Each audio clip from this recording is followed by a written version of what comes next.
Now, Queensland firefighters are still battling more than 75 active fires, with around 10 of them at the watch and act level. The threat has eased slightly overnight, but blazes at Peachy to the north of Toowoomba and Buxton just south of Bundy are of concern. Overnight, about 400 people were evacuated from Buxton and nearby Woodgate, near Bundaberg.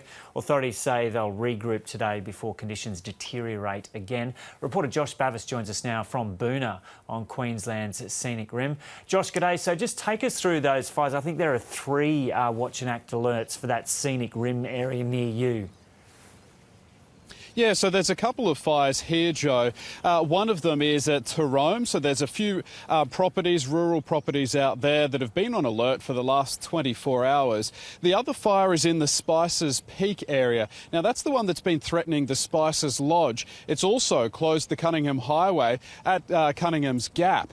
So bulldozers have been brought in to help reinforce the containment lines around there. I was just chatting to the mayor of the Scenic Rim a short time ago, and he was remarking how strange it was to consider today as a bit of a reprieve, because in fact it's still a high fire danger here in the southeast, but he said at least it's not severe or extreme today. Yeah, so we're just seeing some pictures from yesterday and it looks like the winds got up pretty strong. What are conditions like there today? Yeah, yesterday those winds were just so hot and so dry, and there were 2 systems that actually moved through southeast Queensland, so it was pushing the fires in all sorts of directions. Today, though, considered a bit of a reprieve. I'll just run through some of those main fires, though, that authorities are watching. There's Peachy, north of Toowoomba on the Darling Downs. About 140 hectares of thick bushland has been burnt out there, and that's where the helicopter came down yesterday. That helicopter pilot is now out of hospital, and he's in a stable condition, just with some minor injuries, remarkably. At Woodgate and Buxton in the Wide Bay. Just while you're on that helicopter incident, can you take us through that a bit? But yeah, because it just seems remarkable that he was able to walk away. What's known about that? Look, the helicopter that he was using was fighting this fire around the Peachy area, and yesterday it was really taking off. A lot of it was in inaccessible area, but it was moving towards more populated areas, and he was trying to contain that blaze. Now, they've described it as a hard landing. It looks like a crash landing, actually, where the helicopter rolled. Thankfully, there were emergency crews in the area that were able to rush to his side. He was a pilot in his 70s. He was taken to hospital with minor injuries, but he'll be okay. Yeah. Okay, so take us through the fires kind of gradually going north then. Just over on the Sunshine Coast, I noticed there's a watch and act alert again for that fire in the Lake Karoibar area. And can you just explain for us what's happened with that fire? Because it's been burning for quite some time now and one home has been lost there. That's the one around the Noosa North Shore. So residents have been on alert, on and off really, for the last few days. Thankfully today it has eased somewhat, and some of the residents have been able to return to there, but they're still on the advice level, so they're still being kept updated with the changing situation. And of course, looking into the weekend, it could be quite serious around there. That's around the Noosa sort of hinterland area. There was raging fires over the previous weekend. It just seems to keep burning and burning, and residents there must be getting pretty tired. Of course, it's not too far from the Peregian Beach area, which saw those crazy fires a week or so ago. So, yeah, residents on the Sunshine Coast on alert. Also around Caloundra as well. We saw some fires a couple of days ago. The most serious ones today, though, will be that Woodgate and Buxton area in the Wide Bay. So that's an area where there's about 400 residents that were told to evacuate yesterday. There's sort of like a beachside community south of Bundaberg, north of Hervey Bay. There's quite a few new homes around there as well, and the residents were told to head west yesterday because the fire had actually jumped the Gregory River in that area.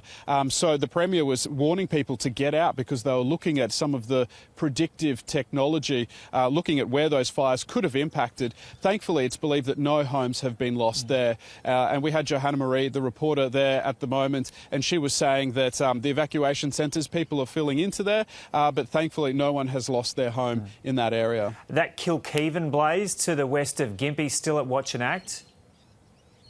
Yes, Kilkevin, also known as the Black Snake Fire. There's about 18 fire crews working on that one. It's not controlled yet, so that's one of the other areas to watch. Also in the Lockyer Valley around Thornton, there's about 10 fire crews working, and that's uncontrolled as well. So they're saying that today, easing of conditions. Tomorrow, though, things will ramp up. Saturday and Sunday again, hot and dry, and there's no rain on the forecast for the near future. So that has fire crews not being able to sit back. They can't be complacent about this. Here in southeast Queensland, we've had extra crews from the Northern Territory and Tasmania come up to give the Queensland crews a bit of a break. And the worst of those fires in Queensland over the last several days in terms of properties lost has been up near the Yeppoon area, the Cobberaball fire. That's been downgraded now, has it? Yeah, things have eased back there. So I think it was about a little more than a dozen homes, about 14 homes and sheds were lost around that Yeppoon area. And we saw people staying back to try and protect their properties just with garden hoses. And those fires were just ferocious. You know, when you consider that last week there was nothing there, then over the weekend suddenly this ferocious blaze heading towards quite populated areas of that beachside community. It just goes to show that nowhere in Queensland at the moment is considered safe. Certainly across the east coast, we're seeing severe to extreme conditions over the last few days. OK, Josh Bavis reporting there from Boona in the southeast Queensland. And the total fire ban that's been in place across New South Wales has been lifted, but the Rural Fire Service says the bushfire threat remains very high. Reporter Philippa McDonald joins us now from Nana Glen on the mid-north coast of New South Wales. Philippa, good morning. So what are conditions like there today? Still looks pretty smoky, huh?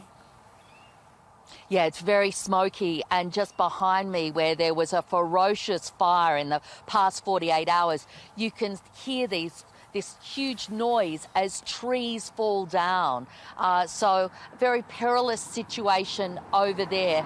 But for now, the fire threat here in Nana Glen has eased, but there are still 60 blazes on fire around New South Wales. And in this area on the mid-north coast, there are 5 huge fires still burning out of control. And there are very high fire dangers in the areas of the Hunter, the Illawarra and the Shoalhaven and parts of greater Western Sydney. Joe. So where are firefighters focusing their efforts today?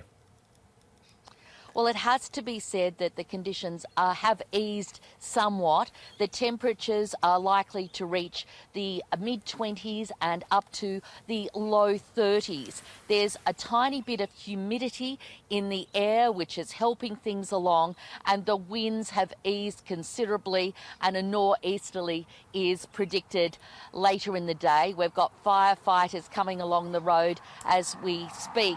So those conditions, they're taking full advantage of those. And about 50 kilometres northwest of here at Glenray, there are massive firefighting efforts, but really they're in the consolidation phase. They're bringing in the heavy machinery to do a lot of earthworks. So that's what they're doing there. They're also keeping a keen eye, and there's a lot of dampening down of spot fires, because there was that fire south of here at Hillville, the Hillville fire, which jumped the Pacific highways, impacting on all those coastal communities. That just flared up late yesterday into an emergency again. So there are massive resources there at Hillville, Old Bar, Rainbow Flat that have been very, very hard hit.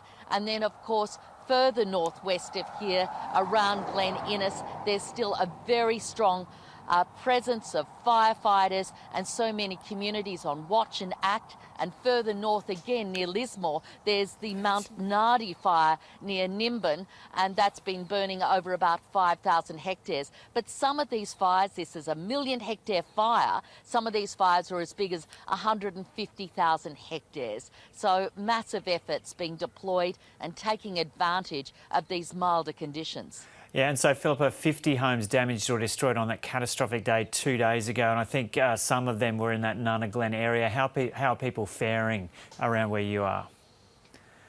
Yes, well, just behind me, 3 homes were lost, about another 5 buildings for farming, machinery, etc. So people are doing it really tough. We now have 200 homes, 300 buildings lost in New South Wales, and of course loss of life and injuries. So people are doing it tough. They're extremely grateful for the people who have put their lives on the line to save their property and to save their lives. But there's a real feeling of trepidation still here, Joe. People are on edge. They're still driving around here with all of their valued possessions in their cars, not wanting to put them back in their homes. And this is still a real watch and act situation. And people are able to, who have lost everything, are now able to source some cash and some assistance to try and get, you know, life a little bit back to normal, whether it be bank accounts, whether it be a passport, identification. I mean, still here, there are 100 schools closed, so people can't get their kids back into school. And look, make no mistake, people are stranded. They're living in clubs, they're living in showgrounds, they've got their horses, their sheep, their chooks, their cats and dogs, and of course themselves living in pretty tenuous situations here around and in motels, and there are a lot of dislocated people during this disaster. Yeah, OK, we'll leave it there for the moment. Philippa McDonald reporting there from Nana Glen, just to the northwest of Coffs Harbour.